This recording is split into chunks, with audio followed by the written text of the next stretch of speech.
તો જોખમી રીલ બનાવશો તો પણ લંગડા ચાલવું પડશે। સુરત પોલીસે જોખમી રીલ બનાવનાર યુવકોને ઝડપી પાડ્યા। સચિન રેલવે ફાટક પર લટકીને રીલ બનાવી હતી। રીલ બનાવી સોશિયલ મીડિયામાં પોસ્ટ કરી હતી।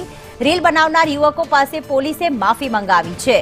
તો સુરત પોલીસે જોખમી રીલ જે બનાવે છે તેમને આ કાયદાનો પાઠ ભણાવ્યો। સ્ટંટબાજોને પોલીસે આ રીતે કાયદાનો પાઠ ભણાવ્યો હતો। રીલના ચક્કરમાં તેઓ જોખમી સ્ટન્ટ કરતા હોય છે અને સોશિયલ મીડિયા પર પોસ્ટ કરતા હોય છે। ત્યારે આપ જોઈ રહ્યા છો કે લંગડાતો આ ચાલી રહ્યો છે। યુવક પાસે પોલીસે માફી પણ મંગાવી છે અને કાયદાનો પાઠ ભણાવ્યો છે।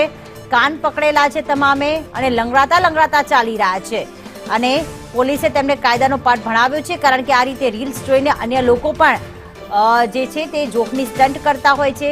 સાથે આ યુવકો જ્યારે જોખમી સ્ટન્ટ કરતા હોય તે સમયે જે અન્ય લોકોને પણ જે કહેવાય કે ઈજા થવાનો ભય સતાવતો હોય છે। જો કે આમણે રેલવે સ્ટેશન પર કર્યું હતું।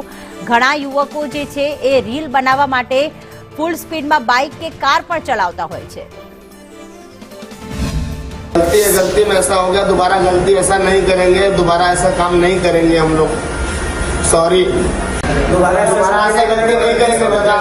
गाना मजाक में हो गया भैया, दोबारा गलती नहीं करेंगे, आगे ये सब नहीं करेंगे। ऐसा गलती में ऐसा हो गया, दोबारा गलती ऐसा नहीं करेंगे, दोबारा ऐसा काम नहीं करेंगे हम लोग। सॉरी, दोबारा ऐसा गलती नहीं करेंगे।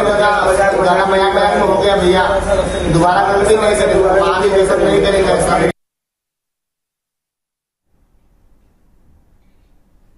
તો સ્ટંટબાજોને પોલીસે અહીંયા કાયદાનો પાઠ ભણાવ્યો હતો અને કાન પકડીને તેમણે કહ્યું હતું કે ફરીથી આવું અમે નહીં કરીએ, અમે આ ભૂલ કરી છે અને આ ફરી આવી ભૂલ નહીં કરીએ અને આ માફી મંગાવીને અને સુરત પોલીસે પણ આ વિડીયો વાયરલ કર્યો છે, જેના કારણે અન્ય લોકો જો રીલ્સ બનાવતા આવા સ્ટંટ કરતા હોય તો તેમને પણ શીખ મળી જાય કે પોલીસ કેવી હાલત કરે છે અને પોલીસ કઈ રીતે માફી મંગાવે છે।